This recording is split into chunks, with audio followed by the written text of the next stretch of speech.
السلام عليكم متابعين ديالي، كي دايرين؟ لاباس عليكم؟ هانيين بخير. اليوم جيت نشارك معكم الغديوه ديالي. اليوم غنطيبوا البقوله، او كاين بعض المناطق كيقولوا ليها الرجله، وبالاحرى هي كتكون على هذا الشكل هذه. الناس اللي ما كيعرفوهاش هي كتكون على هذا الشكل. حنايا في هذه المنطقه عندنا كنقولوا ليها الرجله، وكاين اللي كيقول ليها البقوله. كنحتاجوا ليها معلقه كبيره ديال الكمون، معلقه صغيره ديال الخرقوم، معلقه صغيره ديال البزار، معلقه كبيره ديال التحميره، والملح على حسب الذوق.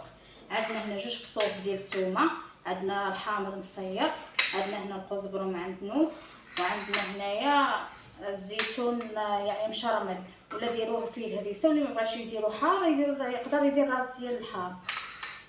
وعندنا هنا الزيت، بعد ما نسيتوش الزيت هو على حساب. درنا الرجله ديالنا، غنديرو عليها العطريه كامله كاع المقادير اللي ذكرت معكم. غنزيدو فصوص ديال الثومه والحامض، وغنزيدو الربيع من الاحسن نديرو كميه كثيره، وغنزيد هاد الكاس صغير ديال الزيت،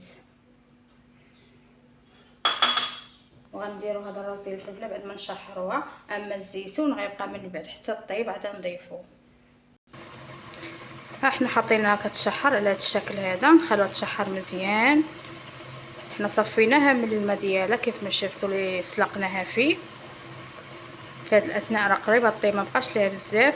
غنضيف غير كاس صغير ديال الماء ونسد عليها، نخليها غير 15 دقيقه ولا 10 دقائق ونطفي عليها، ونتلاقاو من بعد. راه كتجي لذيذه، غير جربوها، راه صحيه، جربوها وردوا عليا.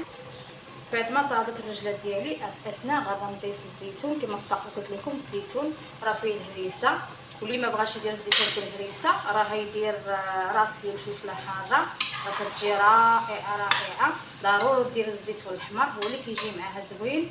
غير جربوها، راه كتجي واعره، كتجي مرافقه بحال الغدا ديالك ولا العشاء ديالك، كتجي غزاله.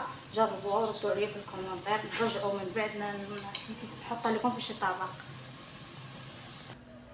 هذا هو الشكل النهائي ديال الغديوه ديالنا اللي وجدنا معكم. كيجي على هذا الشكل، كيجي كيشهي. غير جربوه وردوا عليا الخبار. ما تنساوش تبارطاجيو الفيديو مع الاهل والاصدقاء، وتخلوا لي كومونتير.